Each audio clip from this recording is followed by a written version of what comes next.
नमस्कार, news for nation देख रहे हो और मैं हूं आपके साथ रंजन सिंह। आपको बता दें कि बिहार में सरकार अब गिर जाएगी। वो हम इसलिए ऐसा कर रहे हैं क्योंकि जिन्होंने बिहार में सरकार बनवाई है, जिन्होंने जी तोड़ मेहनत की है, वही अब अपने सरकार पर सवाल खड़े कर रहे हैं। प्रदेश अध्यक्ष बीजेपी के प्रदेश अध्यक्ष संजय जायसवाल की हम बात कर रहे हैं, जिन्होंने अपने ही सरकार पर सवाल खड़े कर दिए।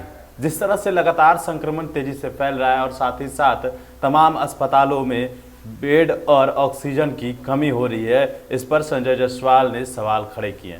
आपको बता दें कि संजय जायसवाल ने पहले भी सवाल खड़े किए थे जब नाइट कर्फ्यू और लॉकडाउन की चर्चा चल रही थी। उस वक्त भी संजय जायसवाल ने सवाल खड़े किए थे और फिर से उन्होंने जिस तरह से लगातार कोरोना अपना विकराल रूप लिए जा रहा है, लगातार स्थिति भयावह हो रही है, तो उसको लेकर भी संजय जायसवाल ने सरकार पर सवाल उठाया और कहा है कि अब हम लोग जो हैं वो कहीं ना कहीं इस कोरोना से जंग हारने लगे।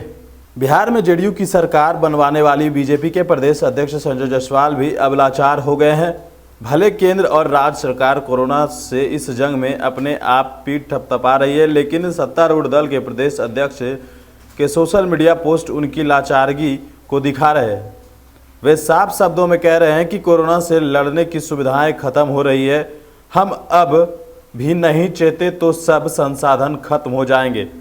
नेता होने के साथ साथ एमबीबीएस डॉक्टर संजय जायसवाल को अब कोरोना की भयावहता भी डरा रही है।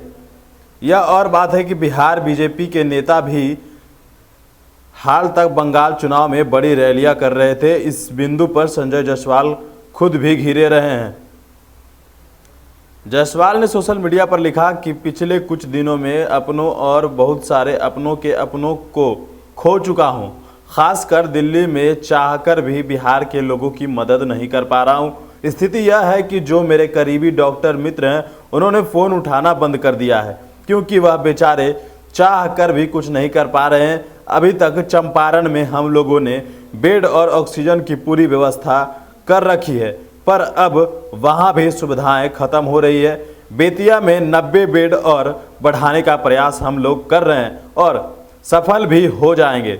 सत्तारूढ़ दल बीजेपी के प्रदेश अध्यक्ष इतने लाचार हो गए हैं कि आनन फानन में स्वास्थ्य मंत्री मंगल पांडे के आवास पर पहुंच बेहतर स्वास्थ्य करने की गुहार लगाई। संजय जायसवाल ने अपने पोस्ट में इसका भी जिक्र किया, कहा कि स्थिति अब कंट्रोल नहीं हुई तो सारे संसाधन खत्म हो जाएंगे और हम कुछ नहीं कर सकते। दुखद स्थिति यह है कि पश्चिम चंपारण में जहां पॉजिटिव रेट 30% पहुंच चुकी है, फिर भी ज़्यादातर लोग समझने को तैयार नहीं हैं। शादी हो या श्राद्ध, सब वैसे ही बुलाने और आने के लिए परेशान हैं। विश्व में आज भी कोरोना का कोई इलाज नहीं है और जो दवाइयाँ उपलब्ध है वह बीमारी को नहीं बल्कि बीमारी से होने वाली जटिलताओं को ठीक करने का प्रयास करती है। संजय जायसवाल ने इन बयानों के बाद विपक्ष नेता हमलावर हो गए हैं।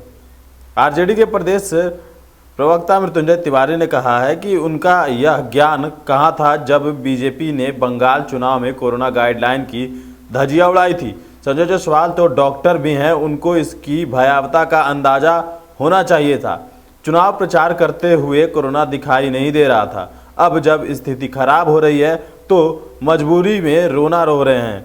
बिहार की स्थिति को खराब करने में बीजेपी और केंद्र सरकार और बिहार के मुख्यमंत्री जिम्मेदार हैं। इन्हें जनता कभी माफ़ नहीं करेगी। तो आपको बता दें कि जिस तरह से संजय जायसवाल ने अपने सोशल मीडिया पर लिखा था कि जिस मंगल पांडे से वो मिलने गए थे और जिस तरह से लगातार तमाम जो संसाधन है वो खत्म हो रहे हैं, और साथ ही साथ उन्होंने यह भी जिक्र किया है कि श्राद्ध हो या शादी अभी भी लोग वैसे ही जा रहे हैं जैसे पहले जाते थे।